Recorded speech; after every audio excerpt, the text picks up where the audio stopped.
Busa, butiran Sabda Allah harian. Rabu, 13 November 2024, hari biasa pekan ke-32.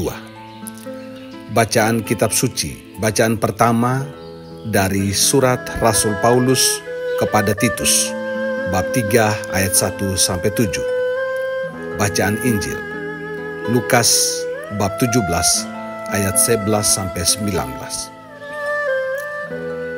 Temukan alasan untuk selalu bersyukur. Saudari dan saudara yang terkasih dalam Tuhan, muara dari sabda Tuhan hari ini tentang kasih karunia Tuhan yang berlimpah-limpah dan respons kita dengan bersyukur. Rasul Paulus mengingatkan kita bahwa melalui Roh Kudus, Tuhan memperbaharui dan membersihkan hidup kita, menjadikan kita ahli waris hidup yang kekal. Demikian pula Yesus menunjukkan kasih karunia-Nya dengan menyembuhkan 10 orang kusta. Penyembuhan ini bukanlah hasil dari usaha mereka, tetapi murni karena belas kasih Yesus. Bersama Titus kita diajak untuk menjalani hidup dengan damai, kebaikan, dan kepedulian terhadap sesama sebagai bukti dari karya kasih Tuhan dalam diri kita. Bersama orang Samaria, satu-satunya dari 10 orang kusta yang disembuhkan, yang kembali kepada Yesus untuk mengucap syukur, kita belajar merespons kasih karunia Tuhan dengan sujud syukur. Ini semua hanya mungkin kalau kita sungguh-sungguh beriman. Yesus menyebutkan bahwa imanlah yang telah menyelamatkan orang Samaria yang kembali. Responsnya yang penuh syukur menunjukkan iman yang tulus, yang mengakui bahwa segala sesuatu berasal dari Tuhan. Saudari dan saudara yang terkasih, ada cerita tentang 2 malaikat yang diutus untuk mengumpulkan doa umat beriman. Malaikat yang satu diberi keranjang untuk menampung doa-doa kebutuhan dan permintaan. Dan malaikat yang satu lagi diberi keranjang untuk menampung doa syukur. Dalam perjalanan kembali ke surga, malaikat yang membawa keranjang berisi kebutuhan dan permintaan umat itu penuh dan melimpah. Sedangkan malaikat yang membawa doa syukur hanya sedikit. Kisah imajinatif ini tidak mengherankan, karena orang lebih suka meminta dengan banyak keinginan daripada kebutuhannya. Hanya sedikit saja yang mengucap syukur. Apakah kita termasuk kelompok yang sedikit itu?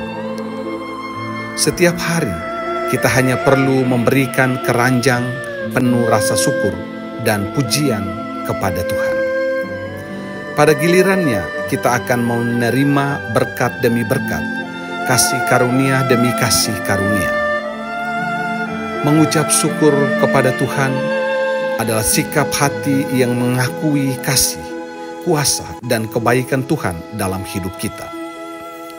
Syukur bukan hanya respons spontan terhadap kebaikan, tetapi pengakuan bahwa segala sesuatu yang kita miliki adalah pemberian Tuhan dan kita bergantung sepenuhnya kepadanya, baik saat kita diberkati maupun saat kita diuji. Tuhan selalu hadir dan bekerja dalam segala keadaan itu. Dalam situasi sulit, syukur membantu kita melihat melampaui kesulitan dan memfokuskan hati pada rencana Tuhan yang lebih besar.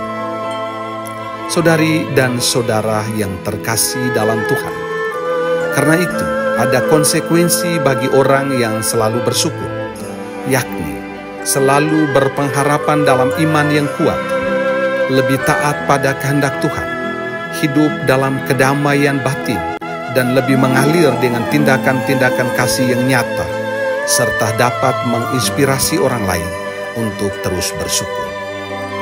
Tetapi ada juga konsekuensi jika kita tidak bersyukur, yaitu mudah merasa kurang puas atau bahkan iri dengan keadaan orang lain, suka mengeluh karena berfokus pada kekurangan dan masalah, cenderung egois dan angkuh, tertutup dan kurang peduli pada orang lain, lebih mudah menghakimi dan menuntut, lebih berfokus pada apa yang tidak dimiliki, dan perlahan-lahan kehilangan iman dan harapan. Marilah kita melihat sejenak ke dalam hati dan menemukan alasan untuk bersyukur. Sebab di balik setiap napas ada kasih Tuhan yang tiada henti. Di setiap langkah kita ada jejak cintanya yang menuntun dan menguatkan.